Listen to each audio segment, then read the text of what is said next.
Ladies and gentlemen, this program is for you, not your children. The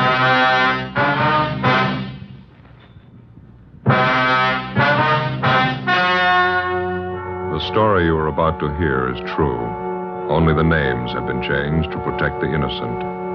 Fatima Cigarettes, best of all long cigarettes, brings you Dragnet.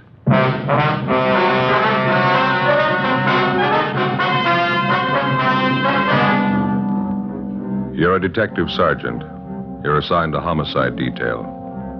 A woman and her 2-year-old child disappears suddenly. There's no apparent reason for it. 5 days pass. No trace of them. Your job? Find them. Webster's Dictionary. Definition of the word compare. Compare. Examine for purpose of discovering resemblance or difference. Now, let's compare Fatima with any other king-size cigarette. The resemblance. Fatimas are the same length as other king-size cigarettes, 85 millimeters. Fatima has the same circumference, 1 1/64 inches around. And Fatima filters the smoke exactly the same long distance as other king-size cigarettes. The difference. In Fatima, the difference is quality. You see, Fatima contains the finest domestic and Turkish tobaccos superbly blended to make Fatima extra mild. You get all the advantages of extra length plus Fatima quality, which no other king-size cigarette has. So compare Fatima yourself. Your first puff will tell you... Ah, that's different. Yes, in Fatima, the difference is quality. Buy Fatima. Best of all long cigarettes.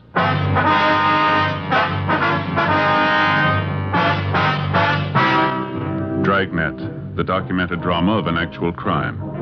For the next 30 minutes, in cooperation with the Los Angeles Police Department, you will travel step by step on the side of the law through an actual case transcribed from official police files. From beginning to end, from crime to punishment, Dragnet is the story of your police force in action. It was Tuesday, April 20th. It was overcast in Los Angeles. We were working the day watch out of homicide. My partner's Ben Romero. The boss is Captain Blaine Steed. My name's Friday. I was on the way back from communications, and it was 1:35 p.m. when I got to room 42. Homicide. Hi, Joe. What's doing? Oh, not much, Mac. Where'd Ben go? Inside, captain's office. Be right back. Oh, thank you. Keeping you busy? Oh, about the same. A little hectic around the house, though. Well, that's right. Ben mentioned something about that. You're getting ready for a wedding out there, aren't you? Yeah, my daughter Alice. She's sure getting a nice fella. Is that so? Yep, ambitious kid. Part-time accountant. Goes to law school at night down Loyola. Real nice fella. Mm-hmm. When are they getting married? Week from Saturday. It's going to be a big church thing. Sure glad it doesn't happen often. Oh, how do you mean? Big production. Never saw so many bills in my life. New dress for Alice, going away luggage, bridesmaids' dresses, eats, drinks, new carpet for the hall, new curtains in the living room. Wife must think I'm made of this stuff. Well, you should have had all boys, Mac. Yeah. You're giving your daughter away, huh? Yeah. Well, that reminds me, I got to be sure and send my suit to cleaners, get a good press job on it. Sure is funny. What's that? It seems for years the wife's been afraid we'd never get Alice married off. Now it's finally in the works, the wife's still unhappy. Oh, well, how's that? Goes around moping around the house, wiping at her eyes, keeps muttering something about losing her little girl. Her little girl is leaving her. I don't know. Well, how old's your daughter? 32. Well, I'll be down in Stats office if anybody wants me. Right, Mac. Yeah. Oh, pardon me, Ben. Excuse me, I didn't see you. It's okay. Hi, where you been? Making a couple of phone calls. I think we might have something. Yeah, what's that? The Gorman case. Huh? Had a call from one of their neighbors while you were gone. Where was that calendar of ours? Gee, I don't know. Well, here, I got one in my pocket here in my wallet. Oh, good. Here you are. Oh, thanks. Well, let's see now. Mrs. Gorman and her little girl Nancy disappeared on the 15th. Is that right? Yeah, Thursday. Why? And the husband, Mr. Gorman, filed a missing complaint on Friday morning, right? Yeah. What are you getting at? Well, you remember when we talked to Mr. Gorman, he couldn't think of any reason why his wife and his little girl should disappear like they did. Yeah. Remember me asking him the question if his wife ran around at all, if she was interested in any other man? That's right. He told you no, didn't he? This man who just called in, he lives out in the Gorman neighborhood. He swears up and down that Mrs. Gorman was keeping company with another man. Well, who is this neighbor, anyway? Name's John Pearson. He lives about 4 blocks from the Gormans. Well, we talked to neighbors a lot closer than that to the Gormans. They didn't seem to know anything about it. What else did this guy tell you? Well, let's see. The man Mrs. Gorman was supposed to be running out with is a Ralph Kane. Lives next door to Mr. Pearson. Well, how'd this Pearson sound to you? Pretty typical neighborhood watchdog. But here's the interesting part. Mrs. Gorman and little daughter Nancy disappeared last Thursday. Now, according to Pearson, this Ralph Kane hasn't been seen around since Friday night. He told me on the phone he saw Kane toss a couple of suitcases in his car late Friday night and drive off. So he hasn't come back yet. Yeah, it might be something. Well, how much of a romance was Mrs. Gorman supposed to be having with this Ralph Kane? Well, it's pretty heavy, according to Pearson. Said it's been going on for 6 months, anyhow. And Mr. Gorman didn't know anything about it? He got me there. If he did, he didn't let us in on it. Wonder if he'd have any reason to cover it up. Well, it's possible, I guess. Didn't want the scandal. How sure are you that Ralph Kane's really missing? Might be just off on a weekend, huh? No, I checked the place he worked. He's a printer. Didn't show up for work Monday. Didn't show up today either. No message, no excuse? Nothing. I called a friend of Kane's that Pearson knew about. Friend doesn't know where he's gone. Well, I guess we better get on it. It's the first decent lead in 5 days. Huh? Yeah. Just thinking, Joe. Neighbors like Pearson. What would we do without him? 5 days before, on a Thursday evening, a Mr. Philip Gorman returned to his home in the Westlake district of Los Angeles to find his wife, Barbara Gorman, and his 2-year-old daughter, Nancy, missing. There wasn't any note, no explanation of any kind. A few clothes were gone. Mr. Gorman filed a missing report, and a broadcast and an APB were gotten out on the mother and daughter. Neighbors, friends, and relatives were checked. No leads.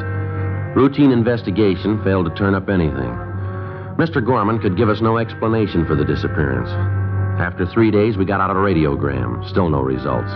Tuesday, 1:50 p.m. Ben and I got in the car and drove out to see John Pearson, who'd phoned in the information about Mrs. Gorman's supposed boyfriend, Ralph Kane. We found Pearson out on the back porch of his home, feeding some milk to a pair of house cats. I thought everybody knew that, Sergeant. Mrs. Gorman running around with that Ralph Kane. I'm no busybody. I wouldn't have mentioned it all if this hadn't happened. You say Kane had been seeing Mrs. Gorman for the last 6 months. Is that right, Mr. Pearson? About 6 months. That's how long I've seen it go on. And James, don't be such a hog. Let Fred have some of the milk, too. Greedy little devils. Do you know of anybody else in the neighborhood who's been aware of this, Mr. Pearson? I mean, Mrs. Gorman and this Ralph Kane? Well, I know for sure that Thelma White next door knows about it. She's mentioned it to me. Kane used to park with Mrs. Gorman near that vacant lot by Thelma's house. Those were the nights that Mr. Gorman was working late. Would you know if Mr. Gorman was aware of this, that his wife was running around with another man? I'm pretty sure he did, Sergeant. That's the strange part about it. Well, how do you know, sir? Well, George, the man who delivers the groceries, he just happened to mention it to me once. All right, James. Right, it's all gone. Now run off and play. Yes, George, the grocery man, he made a delivery to the Gormans once and heard them rowing about it. George said Mr. Gorman was very mad, talked divorce, all that sort of thing. Well, how about the Gorman's little girl, Mr. Pearson, little Nancy? Tragic, Sergeant. Such a sweet little thing. Mrs. Gorman kept her under an iron hand. Imagine, the little girl's only 2 years old. Mrs. Gorman was after her with a stick all the time. She's not much of a mother. Not the way I look at it, anyway. Well, what's your opinion of all this? Do you think that Ralph Kane has run off with Miss Gorman? Well, what else can you think? 2 of them carry on for 6 months. Mrs. Gorman disappears Thursday. Mr. Kane leaves Friday night. What else can you think? This neighbor of yours, Thelma White, does she live in this house over here, over on the right? Yeah, that's right next door. You go over and talk to her. She's home now. Thelma will tell you the same thing I did. All right, sir. Thank you very much. Not at all, Sergeant. Just one thing I can't understand about Mrs. Gorman's little girl, little Nancy. Can't quite understand why she's gone. Doesn't seem to fit somehow. How do you mean? If you're going to run off with a man, you don't take your family along. 2:15 p.m. We went next door and talked with a neighbor, Thelma White. She told us the same story as Pearson. From the 2 of them, we got the description. DMV furnished us with the license number of Ralph Kane's car. We checked further with Kane's friends, relatives, and his landlady. No one had seen or heard from him since late Friday. We searched the duplex where he lived. No leads. We went back to the office and checked Kane through R&I. He had 1 arrest for petty theft. We got out a broadcast and an APB on him. Well, that night, Ben and I drove out to see the husband and father of the missing woman and youngster, Philip Gorman. He was employed as a groundskeeper at one of the baseball parks in the city. Pretty fair turnout tonight, huh? Yeah. Weather's cleared up a little. Probably helped, huh? Where's the groundskeeper shack? Down at the end there? Yeah, you can't see it from here. It's just below the end of the bleachers there. Oh. You come out here very often? Not as often as I'd like to. It's down this way. Okay. Watch your step there, Joe. Is a mud puddle? Yeah, I see it. Sorry, you'll have to get back in the stands. You're not allowed down this end. How are you, Mr. Gorman? Friday and Romero. You remember us? Yeah, sure. I didn't recognize you for a minute. You got a few minutes, Mr. Gorman? We'd like to talk to you if we could. We're sure right now if you want.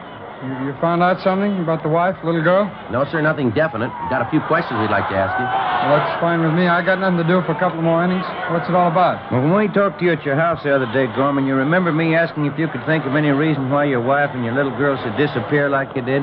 Yeah, I remember. There's nothing I can think of, Sergeant. Would you recall us asking you if your wife might have been interested in some other man, somebody she might go off with? Yeah, I remember all that. I told you I didn't think that was it. Well, now, look, if you know something and you're not telling us because you don't want the scandal, you can forget that, Gorman, because whatever you tell us is in strict confidence, you know. I don't know what you mean, Sergeant. I told you everything I know. Well, we'll be honest with you, Gorman. We think you're trying to cover up. Well, that's not true. I don't have anything to cover up. We picked up some new information on your wife this afternoon. We hear she was pretty friendly with a man named Ralph Kane. Lives a few blocks from your house. We hear that you knew what was going on. You and your wife, Barbara, had a row. You talked divorce. How about it? Well, let's go inside the shack here, huh? Get away from some of this noise. Fine, sure.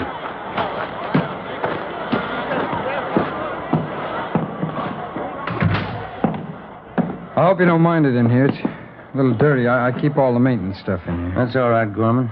Now, how about Ralph Kane? Yeah. I knew about it. It's like you said, all the scandal. I just didn't want it to get out. Well, look, if you're going to hold out on us, it's not going to help much to find your wife and little girl. Yeah, I know, Sergeant. I just didn't want people to find out what a bum I married. You know what some neighbors are like. Mm-hmm. I can't understand how it happened. I met the wife when I was in the Army. I see. I brought her back out here. Everything was fine. After the baby was born, she started to change. Nothing satisfied her. She began to run around. Nothing but a bum, but I guess I found out too late. Well, now, this Ralph Kane, what do you know about him? You know, he's a single guy. Works at a print shop downtown. He's a pretty good-looking guy. He's got money to spend. That's all Barbara cares about. Well, what's your idea about it? Huh? You think Kane and your wife have gone off together? Well, to tell you the truth, I'm not sure. Maybe they did. I've been trying to check around them all. I'm not getting very far. There's only one thing I'm really worried about. That's my little girl, Nancy. I don't care what my wife does or how far she goes. I just want my little girl back, that's all. Well, you any idea at all where your wife might have gone? No, none at all. She didn't know California too well. She's only been out here a year. Mm-hmm. You don't know any of Kane's friends, his hangouts, or places you think he might go? No. Well, I've never even met the guy, Sergeant. I'm going to, though. I know what he looks like. I'll meet him. Well, there's just one more thing, Gorman. If your wife was set on running off with another man, why did you take your little girl with her? She wasn't too devoted to the baby, I understand. Yeah, that's right. That's what's got me worried. The only thing I can figure out is the wife hated me more than I thought. She knew that I thought Nancy's about, the greatest thing alive. I guess rather than let me have her, she took Nancy along with her. Well, is it possible she might drop the baby off with some friend or relative and tell them to keep her? Well, I've checked on that already, Sergeant. You got the names of all the people we know. I'm sure they'd get in touch with me if they had Nancy. Well, we'll double-check them anyhow. All right. Now, if there's anything else comes up, you let us know right away, huh? All right, Sergeant. It's just the baby, that's all, Nancy. As far as I'm concerned, my wife never lived. It's kind of hard to take in a way. Yes, sir, it is. I think you got the finest setup in the world. Nice home, job, baby, good furniture, everything you need. Yeah. Everything but a wife. The search for the missing wife and the 2-year-old daughter went on. The broadcasts and teletypes on Mrs. Gorman and Ralph Kane failed to net us a thing. A week passed. There were no leads. Another week went by. Nothing. The half-dozen replies we'd gotten on our teletype went nowhere. They were blind leads. Wednesday, May 5th. We got a call from the manager of an auto court in the south end of the city. He told us that a man, a woman, and a little girl, answering the description of the missing trio, had stopped at his place the night before. Along with Jack McCready from Homicide, Ben and I drove out and interviewed the man. We showed him pictures of Kane, Mrs. Gorman, and 2-year-old Nancy. He identified all three. He could give us no idea where they'd gone. We checked through the cottage where they stayed. No, nothing. Just about as clean as you can get. A little something here. Huh? What's that? Look here. Kid's picture book. Let's see. Yeah, take a look right here. Oh, this book belongs to Nancy Gorman. Well, we know they were here. That's about it. Hey, Ben? Joe? Yeah, Mac. Where are you? Out in the back? Come here. All right.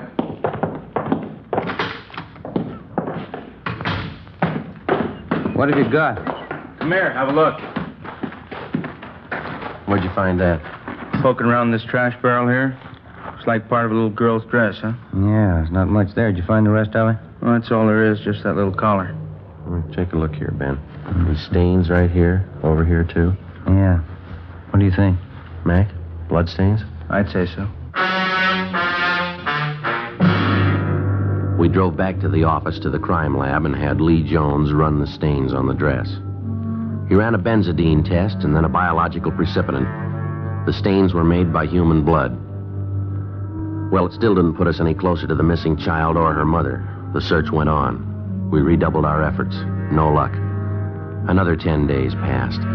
We had a few more responses to our all points bulletin, but none of them panned out. On May 16th, we got 2 more leads to check out. They went nowhere. We got back to the office a little after 6 p.m. Better call Mr. Gorman after we check in, huh? Keep him off of our backs. Yeah, I hate to keep telling him the same thing. No word. Yeah. How about it? You call Gorman tonight, huh? All right. Mac, what's doing? Got something for you. Sheriff's substation called, East L.A. Yeah, what about? The Gorman case, they found him. Where? Another auto court right there in East L.A. Ralph Kane and Mrs. Gorman, they got them both under surveillance. Well, how about the little girl, Nancy? Well, that's a hitch. Huh? No sign of her.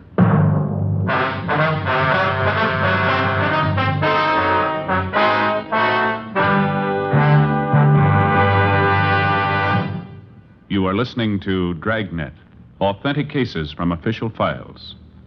Now, let's look at our Fatima files. Listed under H. Hardwick. Cedric Hardwick, distinguished actor. He says, I find Fatima a very pleasing cigarette. It has a distinctly better flavor. K. Kelly. Nancy Kelly, star of the Broadway hit Season in the Sun. She says, Between scenes and after the show, I like to relax in my dressing room and light up a Fatima. They have a really different flavor. And what's important to me, they're extra mild. listed under L. Lovett. Vice Admiral Leland P. Lovett, United States Navy, retired. He says, I smoked Fatimas when I was a midshipman. I still do, because they have a better flavor and aroma. Fatima is easily the best of all long cigarettes. friends, our files show Fatima sales are going up. Up every day. The reason for Fatima's ever-increasing popularity can be summed up in 2 words. Fatima quality. Yes, Fatima gives you all the advantages of extra length, plus Fatima quality, which no other king-size cigarette has. So if you smoke a king-size cigarette, compare Fatima. You'll find they now cost the same, but your first puff will tell you. Ah, that's different. Because in Fatima, the difference is quality. Buy Fatima. Best of all long cigarettes.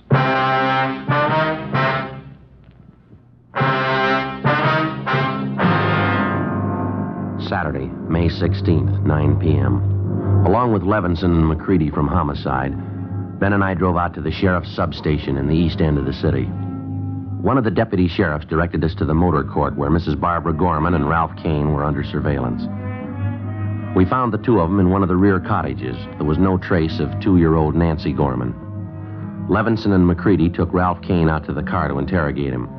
Ben and I remained in the cottage with Mrs. Gorman. She was a tall blonde, thin-faced and nervous. She spoke with a decided accent. We questioned her for more than 2 hours. We got nowhere.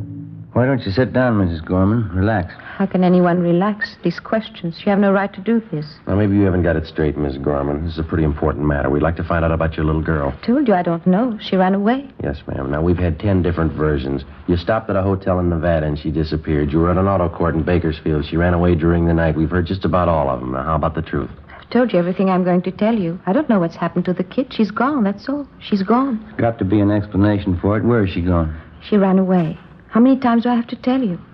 I left with Ralph. We went out of the city. After a few days, Nancy got lonesome. She wanted to see her father. We were asleep one night, and she ran away. That's all there is to it. It's simple. Why can't you understand? Oh, you're going to have to do better than that, Mrs. Gorman. Now, how about the truth? What happened? You can't keep me here all night. Where's Raph? I want Raph.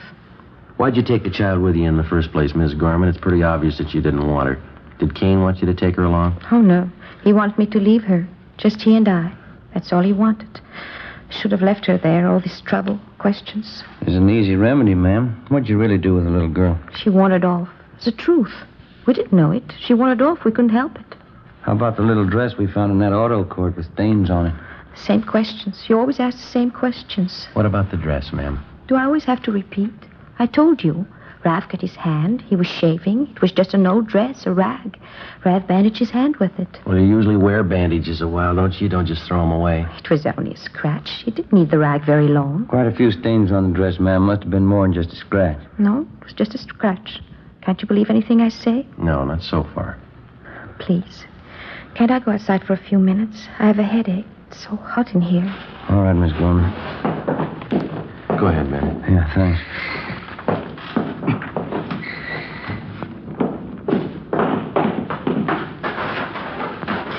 The air, it's so good. Terrible headache. You mind telling us something, Mrs. Gorman? Please. Can't you let me alone for a minute? Why did you leave your husband? Him? Any woman would leave him. It's Raph. I love Raph. And your little girl, what about her? My husband wanted her, not me.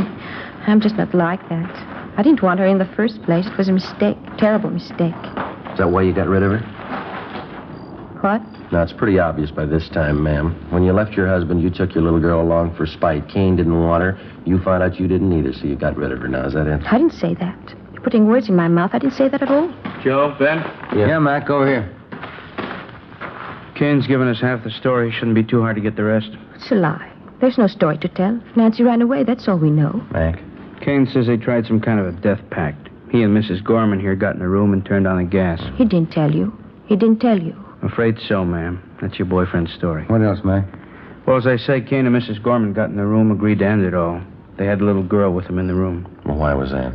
Kane says he doesn't know. Seemed to simplify things, having the kid with him. He tell you what happened? Yeah, they turned on the gas jets. No. Don't. Never mind. Mrs. Gorman? Never mind. You don't have to say it. You want to tell us about it? Miss Gorman? Yes.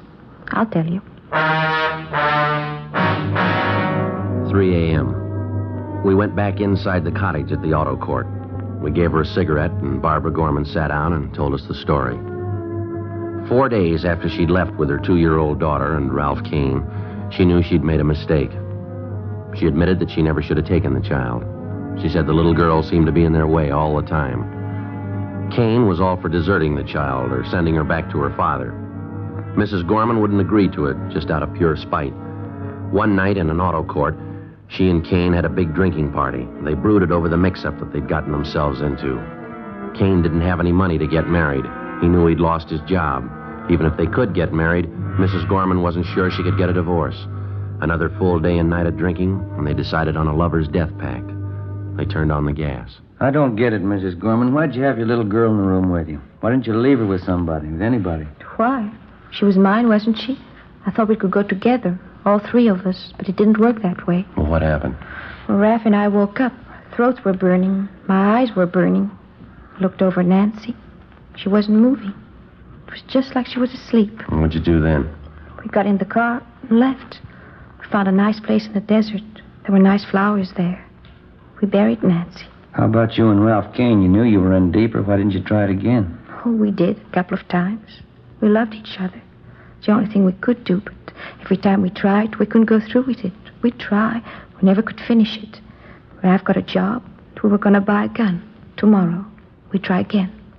Can you show us where you buried your little girl? Yes. Place in the desert, out near Palm Springs. It was a nice place. There's lots of nice flowers around. You understand, don't you? We were in love, Raph and I. Yeah. My husband wouldn't understand the way I loved Raph. It was everything. It was the whole world, Raph and I. I didn't mean it that way for Nancy. It was a mistake. You've got to understand I didn't mean it that way. That's the way it is. Doesn't matter. You can't hurt us, not Raph and I. You can't take away what we've got. You'll never take that away. All right. You want to get your coat? Yes. Doesn't matter what happens. It's for Ralph. I don't care what they do. I'll keep on loving him. Same way I love him now. Doesn't matter. We'll pay for our mistakes. Yeah, lady. They're going to cost you. At 5 a.m., we put in a call for Lieutenant Lee Jones and the crime lab crew and the coroner. When they arrived at the auto court, we drove to the spot in the desert near Palm Springs where Ralph Kane and Mrs. Gorman pointed out the spot where they'd buried Nancy. The body was uncovered at the exact spot. It was taken back to town to the county morgue, where an autopsy was performed. Kane and Mrs. Gorman were booked on suspicion of murder. By 5 o'clock that afternoon, we had the results of the autopsy. Yeah, Doctor. Uh-huh. Right. Thank you. Bye. What's the story, Mac? Not what we thought. Well, how do you mean? I think Mrs. Gorman sold us a bill of goods. Little girl didn't die in a room full of gas. What'd the doc say? He found 2 bullet holes in the body. That night, after hours of interrogation, Ralph Kane and Mrs. Barbara Gorman both broke down and confessed that they'd killed the child in cold blood. They pleaded drunkenness, that they weren't responsible for their actions. They were returned to their cells and held without bail. The child's father, Philip Gorman, was notified. The following morning, Ben and I accompanied him to the county morgue. It's this way, Mr. Gorman. Oh, thanks.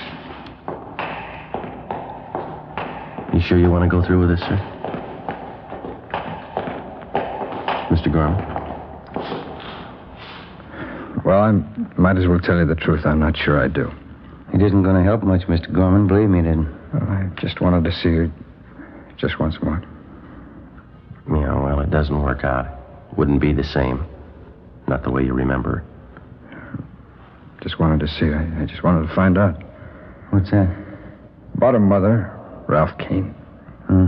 What is it that could make them do it? Little girl, she's only 2. What could make anybody do a thing like that? Your wife called it love.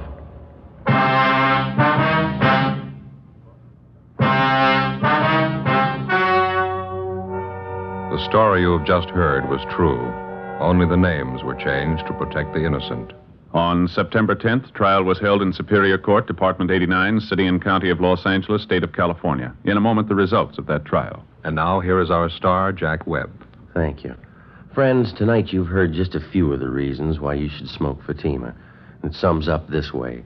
Fatima gives you all the advantages of extra length, plus Fatima quality, which no other king-size cigarette has. Tomorrow, buy Fatima in the golden yellow package. Remember, they're extra mild with a different, better flavor and aroma.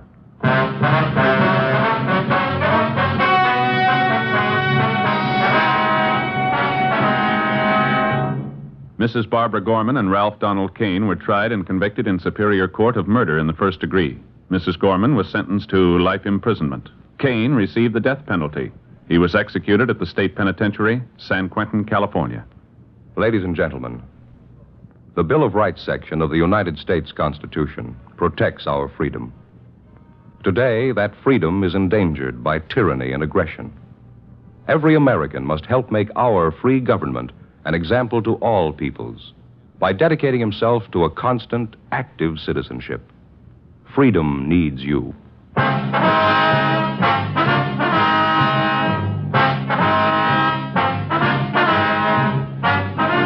You have just heard Dragnet, a series of authentic cases from official files. Technical advice comes from the Office of Chief of Police W.H. Parker, Los Angeles Police Department. Fatima Cigarettes, best of all long cigarettes, has brought you Dragnet, transcribed from Los Angeles.